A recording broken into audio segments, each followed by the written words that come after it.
వ్యూహం సినిమాపై తెలంగాణ హైకోర్టులో విచారణ మధ్యాహ్నం 2:30కు వాయిదా పడింది. వ్యూహం సినిమా సెన్సార్ సర్టిఫికేట్ రద్దు చేయాలని నారా లోకేష్ పిటిషన్పై విచారణలు జరిగాయి. గత విచారణలో స్టే ఇవ్వడానికి నిరాకరించిన హైకోర్టు ఇవాళ నిర్మాత డైరెక్టర్ తరపున వాదనలు వింటోంది. ఆర్జీవీ తరపున senior council MP Niranjan Reddy వాదనలు వినిపిస్తున్నారు. వ్యూహం చిత్రం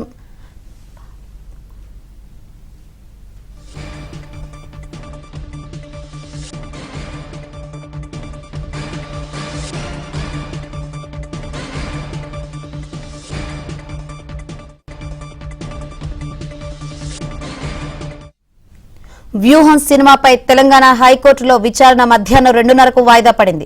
వ్యూహం సినిమా సెన్సార్ సర్టిఫికేట్ రద్దు చేయాలని నారా లోకేష్ పిటిషన్పై విచారణలు జరిగాయి. గత విచారణలో స్టే ఇవ్వడానికి నిరాకరించిన హైకోర్టు ఇవాళ నిర్మాత డైరెక్టర్ తరపున వాదనలు వింటోంది. ఆర్జీవీ తరపున senior council MP Niranjan Reddy వాదనలు వినిపిస్తున్నారు. వ్యూహం చిత్రం డాక్యుమెంటరీ చిత్రం కాదన్న నిరంజన్ రెడ్డి కళాకారులకు స్వేచ్ఛ ఉంటుందన్నారు. గతంలో తెలంగాణ హైకోర్టు సైతం ఇచ్చిన తీర్పులే ఉన్నాయన్నారు. వ్యక్తులను వ్యవస్థలను కించపరిచే విధంగా ఉంటే సివిల్ సూట్ వేసుకోవచ్చన్నారు.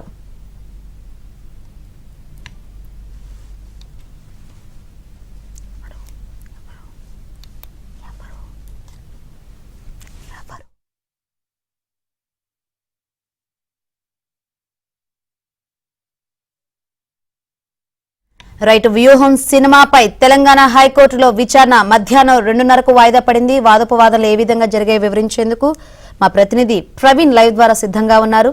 ప్రవీణ్,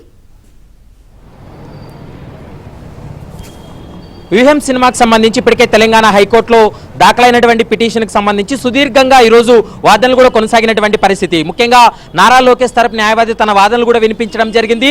వ్యూహం సినిమాను 2 తెలుగు రాష్ట్రాల్లో విడుదల చేసినట్లయితే ఏపీలో జరగబోయేటువంటి ఎన్నికలపైన ప్రభావం చూపేటువంటి అవకాశం ఉంటుంది కాబట్టి వ్యూహం సినిమాకి సంబంధించినటువంటి సెన్సార్ సర్టిఫికేట్ను రద్దు చేయాలని కోరుతూ కూడా వారి తరపున పిటిషనర్ కూడా తన వాదనలు కూడా వినిపించడం జరిగింది. మరోవైపు కేవలం ముగ్గురు వ్యక్తుల్ని అంటే చంద్రబాబు, లోకేష్, పవన్ కళ్యాణ్ను టార్గెట్గా చేసుకుని ఈ సినిమాను రూపొందించారు కాబట్టి ఈ పరిస్థితుల్లో సినిమాను రిలీజ్ చేసినట్లయితే అక్కడ ఎన్నికలపై ప్రభావం చూపుతుంది కాబట్టి వెంటనే సెన్సార్ సర్టిఫికేట్ను రద్దు చేయాలంటూ కూడా మరొక అంశాన్ని కోర్టు దృష్టికి కూడా తీసుకెళ్లడం జరిగింది. మరోవైపు ఆర్జీవీ తరపున కూడా వాదనలు వినిపించడం జరిగింది. ఆర్జీవీ తరపున ఎంపీ నిరంజన్ రెడ్డి, వైసీపీ పార్టీకి సంబంధించినటువంటి ఎంపీ నిరంజన్ రెడ్డి కూడా తన వాదనలు కూడా వినిపించడం జరిగింది.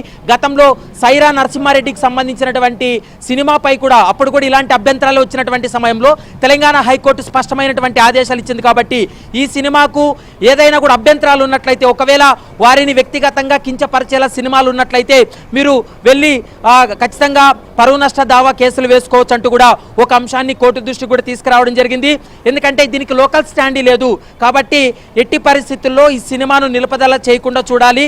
ఎందుకంటే సినిమాలో ప్రకటించేటువంటి అంశాలు ఏవైతే ఉన్నాయో వాటన్నిటిని కూడా వాళ్ళకు రాజ్యాంగబద్ధంగా వాళ్ళు నిర్మాణం చేశారు కాబట్టి వాటికి సంబంధించే పూర్తి స్థాయిలో విడుదలకు అనుమతి ఇవ్వాలంటూ కూడా ఒక అంశాన్ని కూడా స్పష్టంగా చెప్పడం జరిగింది.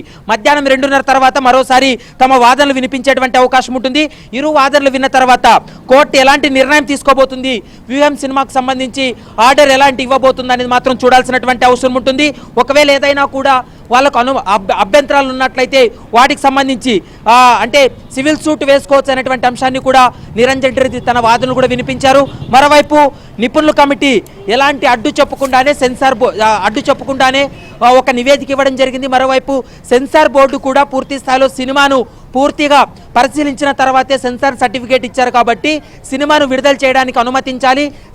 సెన్సార్ బోర్డు ఇచ్చినటువంటి ముఖ్యంగా ఏదైతే సెన్సార్ బోర్డు ఇచ్చినటువంటి సర్టిఫికేట్ ఉందో దాన్ని ఆమోదం తెలపాలనేటువంటి అంశాన్ని కూడా చెప్పడం జరిగింది. కాబట్టి మధ్యాహ్నం 2:30 తర్వాత మరోసారి నిరంజన్ రెడ్డి తన వాదనలు వినిపించిన తర్వాత ఇరు వాదనలు విన్న తర్వాత మెరిట్స్ ఆధారంగా చేసుకొని ఈరోజు 4 గంటలకు తెలంగాణ హైకోర్టు తీర్పును వెల్లడించేటువంటి అవకాశం అయితే కనపడుతుంది. Shankari, right, thank you Praveen.